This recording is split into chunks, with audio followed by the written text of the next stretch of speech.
అందరికీ స్వాగతం అండి. మనం ప్రతి ఆదివారం చెప్పుకునే కథల్లో భాగంగా ఈరోజు ఈ కథ.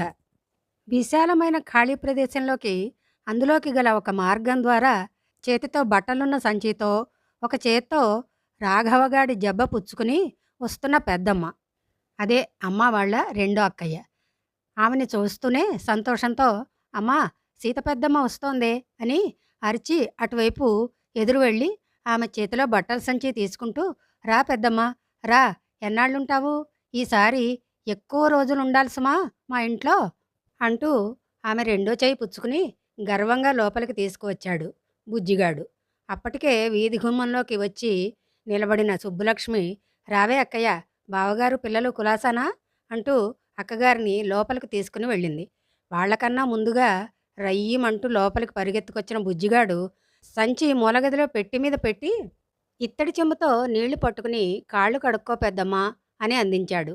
"ఉండరా వెర్రినాగన్న, బయట నుంచి వచ్చిన వాళ్ళు స్నానాల గదికి వెళ్ళి ముఖం కాళ్ళు చేతులు కడుక్కుని అప్పుడు మంచినీళ్లు తాగాలి" అనేసి పెరట్లోకి వెళ్ళి కాళ్ళు కడుక్కు వచ్చింది సీతమ్మ.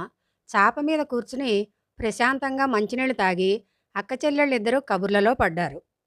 రవిగాడు చిట్టిగాడు ఏరి అడిగింది సీతమ్మ. "ఆటలకి పోయారు, అడ్డమైన తిరుగుళ్ళు తిరిగి వస్తారు. వచ్చే టైం అయింది. మరి నువ్వు వెళ్ళలేదేమిరా?" అడిగింది సీత తన పక్కనే కూర్చున్న బుజ్జిగాడిని చూసి. "వాడేమిటో నలుగురితోనూ కలవడే బాబు, చస్తున్నాను వీడితోటి. నువ్వేమన్నా చెప్పక్క. పిల్లల మధ్య ఎడం ఎక్కువగా ఉంటే వాళ్ళ మధ్య అనుబంధాలు పెద్దగా ఏర్పడవేమో. ఆ రవిగాడికి వీడి మీద నియంతృత్వం, ఆ చిట్టిగాడే వీడిని నాన్నతో చెబుతా అని అదమాయిస్తూ ఉంటాడు. వీడు నా కొంగు పట్టుకుని తిరుగుతూ ఉంటాడు. నువ్వు రాఘవ వెళ్ళి పెరట్లో ఆడుకోండి" అంది సుబ్బలక్ష్మి. అయినా బుజ్జిగాడు సీతమ్మ కొంగు పట్టుకుని వదల్లేదు. "రాఘవ ఈ మధ్య లంకణాలు చేసి నీరసంగా ఉన్నాడే, అందుకే ద్వారకా తిరుమల తీసుకుని వెళ్ళి తలనీలాలు ఇప్పించి తీసుకొద్దామని వచ్చాను" అంది సీతమ్మ. "అయితే పొద్దున్న మొదటి బస్కి ప్రయాణం అన్నమాట. సరే, టీ పెట్టి అన్నం పడేస్తాను." సుబ్బలక్ష్మి లేచి వంటగదిలోకి దారి తీసింది. తల్లి వెళ్ళిపోయాక అప్పటి వరకు పెద్దమ్మ కొంగు పుచ్చుకుని కూర్చున్న బుజ్జిగాడు సీతమ్మ కొంగుకు చివర కట్టి ఉన్న ముడిని ఆమె చేతిలో పెట్టి ఆశగా చూశాడు. "హారి బడవా, ఇందుక నా కొంగు పట్టుకుని వేళ్లాడిపోతున్నావు? సరే, ఇందా తీసుకో" అని 5 పైసల బిళ్ళ తీసి వాడి చేతిలో పెట్టింది సీతమ్మ. "మరి రాఘవకో?" అడిగాడు. "వాడికి బయట తిళ్ళు వద్దు నాన్న. నువ్వు కూడా బయట కొట్ల మీద అమ్మేవి కొనుక్కు తినకూడదు. అవి చేసి సీసాల్లో పెట్టాక ఎన్ని రోజుల నుంచి నిల్వ ఉన్నాయో ఏమో. ఈ డబ్బులు దాచుకో. రూపాయి అయ్యాక ఏ పెన్నో కొనుక్కుందు గాని" అంది సీతమ్మ. "అయితే ఈసారి నువ్వు ఇంకా మా ఇంట్లో 19 రోజులు ఉండాలి. ప్రతిరోజు 5 పైసలు ఇస్తే 20 రోజులకి రూపాయి అయిపోతుంది" అని ఆ 5 పైసలు తన పుస్తకాల అలమారులో ఏదో చిన్న డబ్బాలో దాచి "రారా రాఘవ, మొక్కలకి నీళ్లు పోద్దాం" అని పెరట్లోకి తీసుకువెళ్ళాడు బుజ్జిగాడు. సాయంత్రం అందరి భోజనాలు అయ్యాక తాను పాఠశాలలో ఇచ్చిన ఇంటి పని చేసుకుంటూ చదువుకుంటున్న అన్న రవితో "నాకు సీత పెద్దమ్మ వచ్చిన వెంటనే 5 పైసలు ఇచ్చింది తెలుసా" అన్నాడు గర్వంగా. "అలాగా, అయితే దాన్ని పెరట్లో పాతుదాం. ఇంచక్క డబ్బుల చెట్టు మొలుస్తుంది. అప్పుడు రోజు డబ్బులు కోసుకోవచ్చు" అన్నాడు రవిగాడు.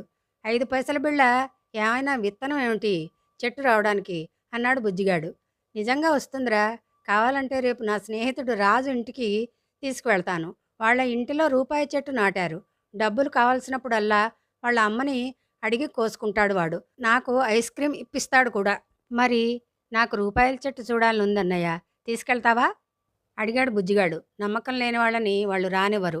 పైగా ఎవరింట్లో డబ్బు చెట్టు ఉంటే వాళ్ళనే చూడటానికి రానిస్తారు. "అయితే ఇదిగో 5 పైసలు.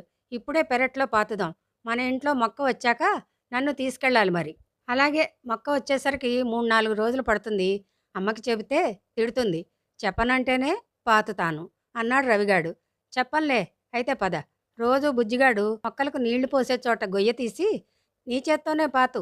నా చేత్తో పాతితే మొక్క వస్తుందో రాదో" అని గోతిలో 5 పైసల బిళ్ళ పెట్టించి మట్టి కప్పి బుజ్జిగాడి చేతే నీళ్లు పోయించి "రోజు నీళ్లు పోయి మర్చిపోకు" అని ఆ పని పూర్తి చేశాడు రవిగాడు.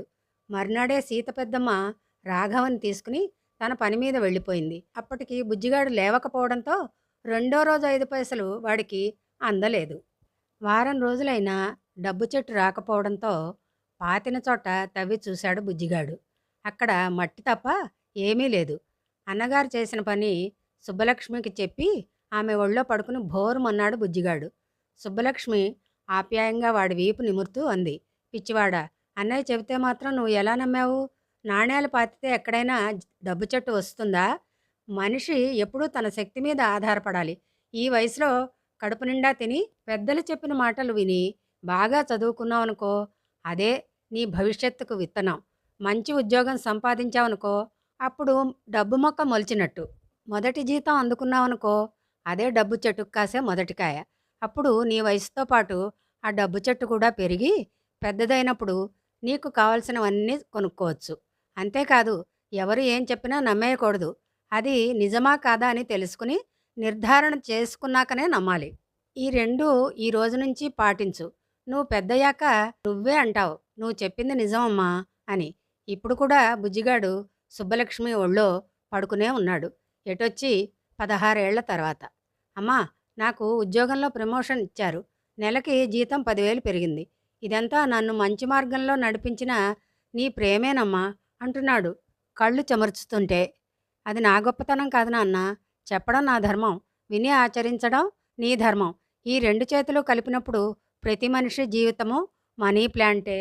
ఆ మాటలు నిజమన్నట్లు వారి ఇంటి గుమ్మానికి రెండు వైపులా గుబురుగా ఏపుగా పెరుగుతున్న మనీ ప్లాంట్ ఆకుల పిల్లలతో కిలకిలా నవ్వుతోంది. అదండి కథ. చిన్నపిల్లల అమాయకత్వమైన మనస్తత్వం, అన్న రవిగాళ్ళంటి గడుగ్గాయలు మన పిల్లల్లో మనం గమనిస్తూనే ఉంటాం. మళ్ళీ ఇంకో వీడియోతో త్వరలో కలుద్దాం.